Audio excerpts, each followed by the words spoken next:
안녕하세요. 책 읽어주는 언니 권현진입니다. 지난 시간에 이어서 카네기 인간관계론을 이번 시간에 소개해 드릴 건데요. 이번에는 3부, 4부를 소개해 드릴 거예요. 앞선 1부, 2부가 인간관계를, 사람을 이해하고 조금 더 우호적인 사람들을 만날 수 있는 어떤 스킬적인 게 다뤄졌다고 하면 이 3부, 4부는 굉장히 중요한 내용들이 다뤄져 있습니다. 구체적으로 3부를 볼 경우에는요. 총 12가지로 상대방을 설득하는 방법이란 주제로 카테고리가 나눠져 있어요. 이 3부를 여러분들이 중점적으로 보시게 되면 내가 사람과의 관계 안에서 비즈니스상에 성공할 수 있는 어떤 키워드가 될 거라고 자신할 수 있고요. 총 12가지 방법 먼저 소개 한번 해드릴게요. 자, 상대 설득하는 12가지 방법. 논쟁에서 최선의 결과를 얻을 수 있는 유일한 방법은 그것을 피하는 것이다. 상대방의 견해를 존중하라. 결코 당신이 틀렸다라고 말하지 말라. 세 번째는 잘못을 저질렀다면 즉시 분명한 태도로 그것을 인정하라. 네 번째, 우호적인 태도로 말을 시작하라. 다섯 번째, 상대방이 당신의 말에 즉각 네네라고 대답하게 하라. 여섯 번째, 상대방으로 하여금 많은 이야기를 하게 하라. 일곱 번째, 상대방으로 하여금 그 아이디어가 바로 자신의 것이라고 느끼게 하라. 여덟 번째, 상대방의 관점에서 사물을 볼 수 있도록 성실히 노력하라. 아홉 번째, 상대방의 생각이나 욕구에 공감하라. 열 번째, 보다 고매한 동기에 호소하라. 11번째, 당신의 생각을 극적으로 표현하라. 12번째, 도전 의욕을 불러일으켜라. 앞서서 카네기 인간관계 특징은 이 12가지를 또 다양한 사례로 또 설명하면서 이해를 돕고 있어요. 첫 번째, 상대방과 논쟁을 피하라. 논쟁하지 말라. 우리가 현장에서 사람들을 만나거나 누군가 관계할 때 내 의견을 피력하기 위해서 상대방의 의견과 상대가 틀렸음을 증명하고 내가 옳다는 걸 증명하기 위해서 논쟁하는 경우가 되게 많은데요. 이 논쟁하는 습관이 굉장히 위험하다는 얘기를 하고 있어요. 이 논쟁에서 이기는 최선의 방법은 토론을 피하는 것. 논쟁에서 이길 수 있는 방법은 그 사람과 이렇게 누가 옳고 그름을 하는 토론을 피하는 것이 유일한 방법이고요. 당신은 논쟁에서 이길 수 없다. 왜냐하면 논쟁에서 지면 또 지는 것이고 이긴다고 해도 지는 것이기 때문이다. 이게 무슨 말이냐면 논쟁에서 이긴다고 하더라도 내가 결론적으로 승리했다고 하더라도 다른 사람에게 호의를 잃어버릴 수 있대요. 그래서 여러분이 선택할 건 현장에서 내가 이론적으로 승리를 하는 걸 선택할 것이냐 아니면 다른 사람의 호의를 선택할 것이냐 관계적인 우위를 선택하실 것이냐 그런 질문을 하고 있어요. 당신은 죽을 때까지 오를 수 있고 말다툼을 하는 동안에는 100번 오를 수도 있다. 그러나 다른 사람의 마음을 바꾸는 일에서는 마치 당신이 틀린 것처럼 아무 소용이 없다. 그래서 옳고 그름이 중요한 게 아니라 관계 안에서는 내가 상대와 어떤 논쟁거리는 오히려 피하는 것들이 능사라고 얘기하고 있어요. 그래서 상대와 내가 의견이 서로 다르다는 것을 기꺼이 환영하고 맨 처음에 본능적으로 떠오르는 느낌을 믿지 말며 감정을 조절하고 먼저 상대에게 귀를 기울일 수 있는 것 그것들이 의견 차이가 있더라도 논쟁을 벌이지 않을 방법이라고 이야기합니다. 자, 그리고 실수를 인정하고 시인할 수 있는 부분을 내가 스스로 찾고 상대방의 생각을 다시 한번 심사숙고하여 신중히 검토하겠다는 약속을 하며 상대방이 관심을 가져주는 데 대해서 진심으로 감사하고 그리고 적을 친구로 만들 수 있는 방법이래. 이런 방법이 문제를 철저하게 생각할 수 있는 시간을 갖기 위해 당신의 행동을 뒤로 미뤄라. 논쟁을 피하고 상대를 내 편으로 만들거나 나에게 우호적이게 만들 수 있는 방법이래요. 자, 두 번째가 우리 논쟁을 피했다고 하면 이제 정말 적을 만들지 않을 수 있는 방법을 이야기하는데요.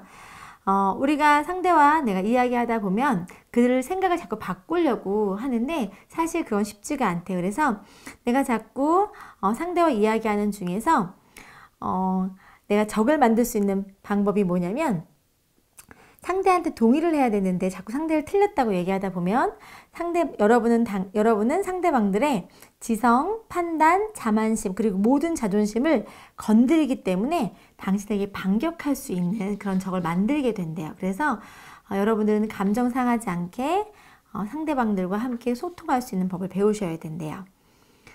사람을 가르칠 때는 가르치지 않는 것처럼 하면서 가르치고 새로운 사실을 제안할 때는 마치 그 사람이 잊어버렸던 것을 우연히 다시 생각하게 된 것처럼 제안하라. 그만큼 지시받거나 지적하는 게 아니라 상대방들 자체가 스스로가 현명해질 수 있도록 그것들에 대해서 스스로 느낄 수 있도록 모르게 그렇게 하라는 표현을 여기서 쓰고 있어요.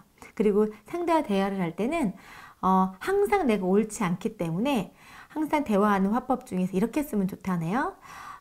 자기 주장을 펼치면서 내가 틀렸을지도 모릅니다. 종종 그러니까요. 이 문제를 다시 한번 검토해 보겠습니다. 라면서 내 스스로가 나 자신이 나도 틀릴 수 있지만 이런 의견을 내놓습니다. 라고 해서 언쟁이나 논쟁이 아니라 상대의 존중하면서 나의 의견을 피력하는 게 오히려 능숙한 그런 방법이라고 얘기해요. 자, 우리는 믿음을 형성하는 데 있어서는 놀랄 만큼 경솔하지만 누군가가 우리의 믿음을 빼앗아 가려고 할 때는 그 믿음에 쓸데없이 집착하게 됩니다. 우리에게 소중한 것은 그 생각 자체가 아니라 다른 사람으로부터 도전받는 우리의 자존심인 것입니다.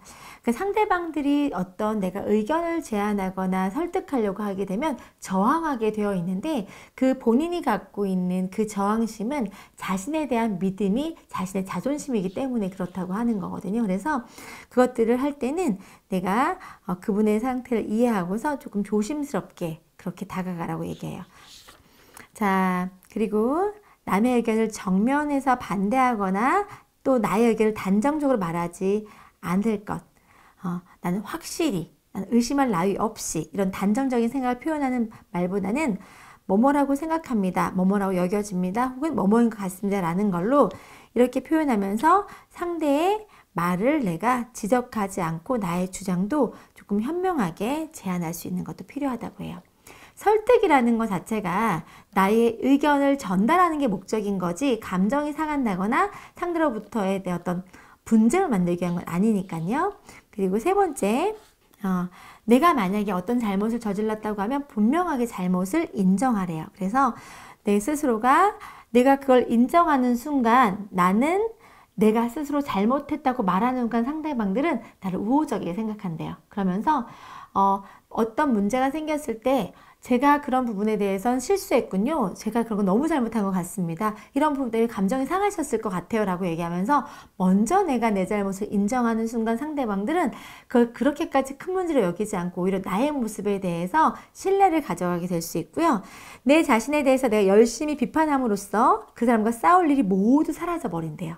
그리고 자신의 실수를 인정할 수 있는 용기는 어느 정도의 만족감을 느끼기도 하고 그리고 상대가 방어적인 마음을 사라지게 할 뿐만 아니라 실수로 생긴 문제를 해결하는 데 가장 큰 도움이 되기도 한대요. 그래서 누구나 잘못을 했을 때 정말 바보는 핑계를 대지만 정말 현명한 사람들은 자기 잘못을 시인하면서 자신의 가치를 끌어올리고 그렇게 하고자 한다고 얘기합니다. 그래서 어떤 문제가 생겼을 때는 바로 인정하고 그렇게 하시는 게 되게 중요하다는 거예요. 그리고 어떤 걸 해결하기 위해서는 여기서 어떤 비유를 쓰고 있냐면 네 번째 스킬인데요. 내가 말을 할 때 그냥 상대를 비판하거나 비난하는 말보다는 한 통의 쓸개짓보다 한 방울의 꿀이 더 많은 파리를 잡을 수 있다. 이렇게 얘기한 것처럼 상대와 인간관계 안에서는 누군가를 자기 편으로 만들고 싶으면 우선 그 사람에게 당신이 그의 진정한 친구임을 확신시켜 주도록 해라.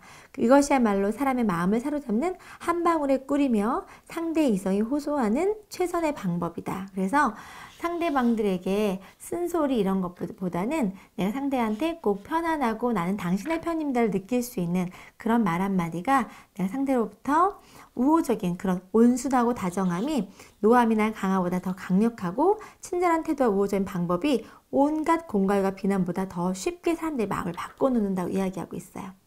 다섯 번째는요. 사람들과 이야기할 때 그들과 다른 의견을 갖고 있는 문제에 대해서 먼저 문제에 있어서 논의하지 말고 서로 공통되게 동의할 것을 먼저 말로 시작하고 그걸 통해서 편을 만들고 그 이후에 문제를 이야기하라고 얘기하고 있어요.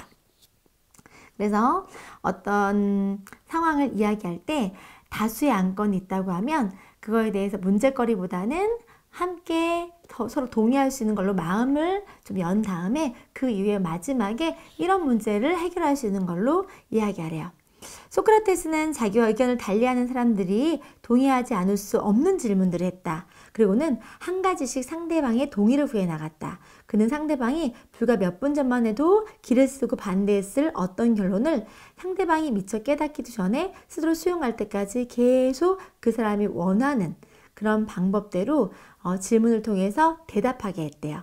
무슨 얘기냐면 이런 걸 원하시죠? 그런 것만 해드리면 되겠습니까? 라고 얘기하면서 그 사람이 원하는 방향으로 동의를 구하는 대답을 네로 이끌어서 결론적으로 그렇다고 하면 이렇게 하는 게 상대방한테 더 좋으시겠네요 라고 하면서 그들이 원하는 방향을 가지고 나의 페이스를 가지고 유도해서 일으켜서 즉각적으로 상대의 동의를 구하는 걸 많이 썼다고 해요. 자, 이렇게 해서 5번째까지 설명드렸는데요. 상대방들이 어떤 불평불만을 할 때에도 우리가 그것들에 대해서 상대방이 스스로 이야기할 수 있게끔 얘기하면 내가 그 불평을 해소할 수 있고, 대부분 사람들은 내 이야기를 좋아하지 남의 얘기를 듣지 않으려고 하잖아요. 상대방들조차도 자기 이야기를 하기 좋아하지 남의 얘기를 듣기를 원하지 않는다는 거죠. 그래서 호감을 얻거나 가까워지려고 하면 상대가 더 많이 자기의 이야기를 할 수 있게끔 하고, 그들에게 즐거웠던 일을 이야기해달라고 부탁하고 그들이 원할 때만 나의 이야기를 하게 될 경우에는 빠르게 가까워질 수 있다고 합니다. 상대방이 협력을 얻어내는 방법, 이거는 강요된 의견보다는 스스로가 원하는 걸 할 수 있게끔 협력을 이끌어내는 게 되게 중요하대요. 예를 들어 이런 거 있었어요. 여러분이 어떤 CEO가 이렇게 얘기하는, 여러분이 원하는 것을 제가 다 해드리겠습니다. 그러면 이제 여러분들이 저에게 필요한 자세가 무엇인지 말씀해 보시겠어요? 했더니 그 고용인 분들이 대답이 바로 쏟아졌대요. 충성, 정직, 솔선수범, 낙관주의, 팀워크, 심지어는 하루 8시간을 열정적으로 근무하는 것 등 내가 무언가를 혜택있다고 느낄 때 기꺼이 무언가를 하고자 하는 마음의 동기가 생기는 것. 강압이 아니라 그들이 하고자 하는 마음이 생기는 것.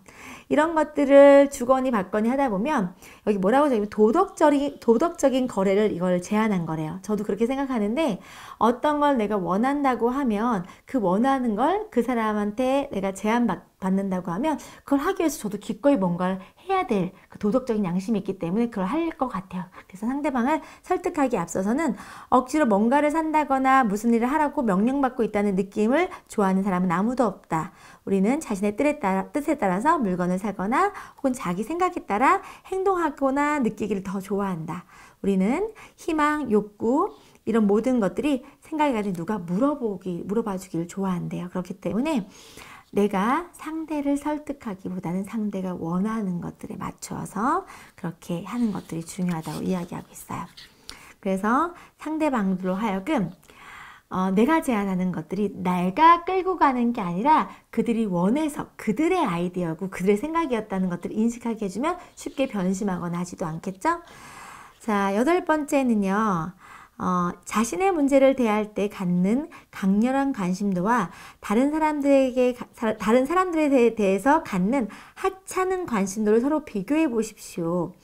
이 세상 모든 사람들도 나와 똑같이 나에 대한 문제의 관심도가 많고 상대방에 대한 문제의 관심도도 굉장히 낮기 때문에 이 작은 것들을 차이를 만들면 상대가 충분히 내 관계 안에 들어온다는 거예요. 인간관계에서의 성공은 다른 사람의 입장에 서서 그를 이해하려는 마음가짐에 달려있다는 사실을 잊지 말 것. 늘 얘기한 역지사지 이런 얘기 여러분 알고 계시죠? 자, 그렇게 해서 다른 사람의 눈을 통해 보는 모든 것들을 내가 그들이 원하는 대로 맞춰줄 수 있다고 하면 가장 중요한 거예요. 자, 상대방의 관점에서 사물을 볼 수 있도록 내가 꾸준히 노력하는 거죠. 내가 그 사람의 마음을 이해하고 공감하기 위해서. 자, 여기에 어떤 내용이 나오냐면요. 다른 사람의 입장에서 사물을 바라보는 능력, 그런 노력을 해보는 것은 어떨까? 스스로에게 그가 왜 그렇게 행동하는 걸까라고 물어보라. 시간은 걸리겠지만 이렇게 하는 것이 적을 만들지도 않고 마찰과 갈등을 적게 빚으면서 보다 나은 결실을 맺게 해줄 것이다. 그러면서 상대와 면담이나 상담을 할 때 면담할 때 내가 어떤 말을 할 것인지 또 상대방이 어떤 관심사나 동기를 갖고 어떻게 대답할 것인지를 생각하지 않는다면 차라리 사무실 밖에서 2시간 동안 서성거는 것이 낫다. 그처럼 목적 없거나 관심 없는 걸 갖고 이야기하는 건 아무 의미가 없다는 거예요. 그리고 모든 사람들이 원하는 게 뭐냐면요. 사람들이 동정심을 원한대. 그래서 상대방들이 어떤 생각이나 욕구를 갖고 있는지 공감하고 이해해 주는 것도 되게 좋고요.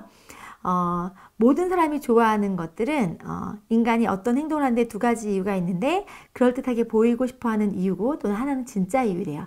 사람들을 변화시키기 위해서는 좀 더 고상한 동기에 호소해야 된대요. 그럴듯하게 보이는 걸 좋아한다. 이게 뭐냐면요. 사람들은 내가 돈에 관심이 있어요. 그러면 돈에 관심 있다고 얘기하는 게 아니라 그보다 조금 더 높은 고차원적인 것들을 먼저 이야기할 때 보여지기 위한 어떤 이유가 해결돼야지만 그걸 동의하는 경우가 있더라고요. 저 같은 경우에도 내가 돈도 벌면서 자기 개발도 할 수 있고 남한테 베풀 수도 있고 그런 얘기를 했을 때 돈에 관심 있는 사람이 자기가 조금 더 괜찮은 사람으로 보이기 위해서 남한테 도움될 수 있는 일이라면 괜찮겠네요 하면서 이 일을 시작하는 경우도 있는 것처럼 그런 보여지는 것들에 대한 것도 같이 호소했을 때 그들이 그런 동기 때문에 동의하기 쉽다는 거예요. 자, 그리고 때로는 그냥 쇼맨십을 발휘해서 나의 의견을 명확하게 피력하는 것도 필요하다고 얘기해요. 만약에 프로포즈를 하는 데 있어서 내가 그 사람을 마음을 얻고 싶은데 어떠한 이벤트나 어떤 행위도 없이 그냥 나랑 결혼할래 하면 결혼하지 않는 것처럼 때로는 적절한 타이밍에는 어떤 멋진 쇼맨십을 통해서 상대방이 나의 마음과 나의 생각에 동의할 수 있게끔 하는 것도 중요하대요. 그리고 모든 방법이 소용없을 때 사용하는 방법. 자, 경쟁심을 자극하는 방법도 되게 좋대요. 그래서 사람들은 누구나 남보다 뛰어나려는 욕구가 있기 때문에 남보다 뛰어나려는 욕구, 도전 그런 것들의 마음을 가지고 상대방을 끌어내주는 것도 방법일 수 있대요. 자, 일에 있어서 가장 보람을 주는 요소는 양호한 근무 조건이나 돈 보너스가 아니라 내가 동기를 유발할 수 있는 가장 그 주된 요인은 그 일 자체이다. 그것은 일 자체이며 자기 표현의 기회이고 자기의 값어치를 증명받고 남보다 뛰어나고 싶고 이기려고 하는 기회를 좋아하는 사람들에게는 그런 것들 증명해 줄 수 있는 방법이야말로 그들을 움직이게 할 수 있다는 거예요. 그래서 총 12가지 안에는 도전 의욕을 불러일으켜라 라고 하는 메시지까지로 12가지를 설명하고 있었어요. 3부만 가지고도 한 파트를 하고 싶었는데 이제 4부에서는요. 이렇게 관계 맺은 사람들과 함께 내가 리더가 되는 9가지 방법을 소개하고 있어요. 9가지 방법에 대해서는요. 제가 정말 많이 들었던 내용들이 쭉 나와 있는데요. 자, 첫 번째 리더가 되는 9가지 방법. 칭찬과 감사의 말로 시작하라. 두 번째, 잘못을 간접적으로 알게 하라. 상대방을 비평하기 전에 자신의 잘못을 먼저 인정하라. 직접적으로 명령하지 말고 요청하라. 상대방의 체면을 세워주어라. 아주 작은 진전에도 칭찬을 아끼지 말고 그리고 동의는 진심으로 칭찬은 아낌없이 하라. 7번째, 상대방에게 훌륭한 명성을 갖도록 해주어라. 8번째, 격려를 해주어라. 9번째, 당신이 제안하는 것을 상대방이 기꺼이 하도록 만들어라. 이 9가지는 리더십의 어떤 모든 리더가 갖춰야 될 것들이었고 저는 기존에도 이 책 말고도 많이 읽었던 내용들이었는데요. 이 안에서 자, 제가 그 9가지 방법 중에서 칭찬과 감사의 말로 시작하라 이 내용 안에서는요. 칭찬으로 시작하는 것은 마취제를 써서 마취를 한 후 일을 시작하는 치과 의사와 같다. 이것처럼 신뢰받고 있다는 느낌을 주는 게 그들로부터 정말 멋진 이런 팔로우십을 갖게 한다는 거예요. 그리고 상대방을 비판하지 말고요. 칭찬을 한 다음에 이렇게 하시는 경우가 있대요. 정말 잘하고 정말 괜찮고 정말 멋지다라고 얘기하면서 끝에 말을 그러나라고 하면서 어떤 상황을 지적하는 말을 하게 될 경우에는 그 앞서 말한 칭찬이 다 아무 의미가 없어진대요. 그래서 칭찬을 만약에 하시는 것도 좋지만 그 칭찬의 말미에는 이런 것도 너무 잘하는데 그리고 이런 것도 저 사람은 더 좋겠어 라고 하는 표현을 가지고 상대방을 비평이나 비판하는 게 아니라 상대를 보완할 수 있게끔 이렇게 이야기하시는 거 굉장히 중요하다. 그래서 다른 사람의 실수를 바로잡아 주는데 진정으로 효과적인 방법은 잘못을 간접적으로 알게 하는 거다. 상대가 상처받지 않도록. 그리고 내가 리더로서 그들을 이끌 때, 그들이 힘들어하는 상황이 있을 때, 그들의 실수를 봤을 때 그걸 격려하는 방법으로는 나의 실수를 먼저 인정하거나 나의 이야기를 해주는 거야. 저도 예전엔 그랬는데 하면서 이야기하는 거죠. 예를 들어서 아이들 공부를 가르쳐 줄 때도 아이들이 막 잘하고 있는데 너도 이런 건 잘 못하는구나. 엄마도 이런 건 잘 못했었는데 그런데 너는 이거는 엄마보다 좀 더 나은 것 같은데 하면서 조금 더 희망적이고 힘이 날 수 있는 메시지로 상대방을 조금 더 세워주고 자신감을 갖게 만들어주는 것도 좋다는 거예요. 내가 나 자신을 낮추고 상대방을 칭찬해주는 몇 마디 말이 거만하고 이렇게 하는 게 아니라 겸손과 칭찬이 우리 생활에서 정말 멋진 결과를 만들어낸다고 이야기하고 있어요. 그래서 상대방을 비판하기 전에 내 잘못을 인정하고 상대를 세워주는 것도 중요하고요. 누구도 명령받길 원하지 않는데 그렇기 때문에 상대한테 제안하시래요. 어떻게 하면 좋을까? 이렇게 하면 좋지 않을까? 어떻게 생각하세요? 라서 질문을 하면서 명령보다 부드럽게 상대의 창의력을 이끌어내고 그들과 호흡할 수 있는 걸 가져가시래요. 그리고 어느 곳에서도 그 사람들의 체면을 세워주라는 거예요. 사람의 체면을 세워주는 일, 이것이야말로 더할 나위 없이 중요한 일이다. 그런데도 이 문제에 대해서 곰곰이 생각해 보는 사람이 우리들 가운데 과연 몇 명이나 있을까? 우리는 상대방의 자존심에 가해지는 상처 따위는 아랑곳 없이 다른 사람들의 감정을 짓밟고 자기의 주장만 내세우며 남들 앞에서 어린이나 고용이를 꾸짖듯 윽박지르며 비난한다. 리더가 가지면 안 될 가장 큰 그런 내용인 것 같아요. 그래서 다른 사람을 비난할 경우에 그런 부정적인 효과보다는 내가 체면을 세워줄 경우에 긍정적인 효과가 그 사람들이 더 큰 힘을 가지게끔 만들어준다는 거예요. 그리고 칭찬이나 격려는 많은 사람들 앞에서 또는 어떤 질책이나 또는 실수를 잡아주려고 하면 알게 모르게 그렇게 해주는 게 되게 중요하다고 이야기하고 있어요. 그래서 체면 세워주는 거, 그리고 작은 진전일 때 그런 성과에 아낌없이 칭찬해 주라는 거예요. 사람들은 늘 큰 결과에만 인정받는 거 익숙해져 있기 때문에 리더는 그들의 잠재력을 일으켜 세워주려고 하면 작은 도전과 성취에 대해서 기꺼이 너무 잘한다고 칭찬해 주다 보면 그 작은 인정이 가장 큰 결과를 만들 수 있는데 발판이 됩니다. 그리고 진정으로 마음에서 우러나와서 이 모든 것들을 실천할 때 여러분들이 사람들을 바꿔줄 수 있고 그들에게 숨겨진 보물들을 서로 깨달을 수 있게끔 만들어줄 수 있다는 거예요. 사람은 누구나 칭찬받기를 좋아하고 그리고 그것도 구체적이고 진지하게 가슴에 와닿을 때 가장 기분 좋은 소리라고 느낄 수 있고요. 우리는 모두 감사와 인정을 갈망하고 있으며 그것을 위해서라면 기꺼이 무슨 일이든 한대요. 그래서 여러분들은 그들을 인정받게 해주는 거에 많은 시간을 쓰셔야 됩니다. 자, 능력은 비난 속에서는 시들지만 격려 가운데서는 찬란히 꽃을 피우는 법이다. 훌륭한 리더가 되기 위해 다음의 원칙을 반드시 하라. 아주 작은 진전에도 칭찬을 아낌없이 하라는 거예요. 자, 7번째는요. 만약에 그 사람이 장점이 없다고 하면요. 장점이 가진 것처럼 생각해서라도 그 사람을 인정해 주라는 거예요. 그냥 장점을 찾아주래요. 작은 거라도. 그래서 그들이 그 스스로가 개발시켜 주는 장점이 있다고 가정하고 그것에 대해서 자주 말하라. 그들에게 좋은 평판을 생각나게 해주어라. 그렇게 되면 그들은 당신을 실망시키지 않으려고 온갖 노력을 다 할 것이다. 지금 갖고 있는 게 아니라 그렇게 기대하는 것까지도 찾아줘서 그들의 잠재력을 끌어내 주라는 거예요. 그리고 늘 실수한다고 하더라도 격려를 아끼지 말고 쉽게 할 수 있다고 생각하고 능력을 계속 이끌어주고 자신감을 불어넣어주고 그 용기와 신념을 갖도록 격려하는 것들이 그들을 더 나은 사람으로 만들고 함께 협업할 수 있는 능력자로 키워낸다고 이야기하고 있습니다. 마지막 9번째인데요. 모든 사람들은요, 내가 의미 있는 사람이 되게 원한다 그랬잖아요. 그래서 그들의 팀원들이나 함께하는 사람들에게 작지만 직함이라 권위를 부여하는 방법은 굉장히 유용하대요. 사람들이 스스로가 행동이나 태도를 바꿀 필요를 느낄 때 비로소 어떤 행동을 하게 되어 있는데요. 그렇게 바꾸게 할 수 있는 방법의 5가지를 또 얘기하고 있어요. 자, 사람을 바꾸려고 하면 성실해야 되고 자신이 할 수 없는 일은 어떤 경우에도 약속하지 말아야 될 것이며 자신의 이익은 버리고 다른 사람의 이익에 대해서 집중하고 다른 사람이 무엇을 하기 원하는지 정확하게 알고 있어야 하며 동정적이어야 하고 다른 사람이 진심으로 무엇을 원하고 있는지 자신에게 물어볼 것이며 자신이 제의하는 일을 함으로써 그 사람에게 어떤 이익이 돌아가는가를 생각하고 그러한 이익을 다른 사람의 소망과 일치시키도록 할 것이며 요구할 때는 그 일을 행함으로써 그 사람에게 이익이 돌아간다는 것을 암시하는 식의 방법을 취해야 된다. 내가 누굴 리드하고 그들의 마음을 변화시키고 그들의 행동을 만들려고 하면 이 5가지 항목을 유의해서 그들을 리드하라고 하는 거예요. 당신이 제안하기 전에 그들이 기꺼이 하도록 만들어라. 이게 리더가 되는 9가지 방법의 마지막이었습니다. 3장, 4장을 각각 한 파트로 하고 싶을 만큼 굉장히 많은 내용이 있었는데요.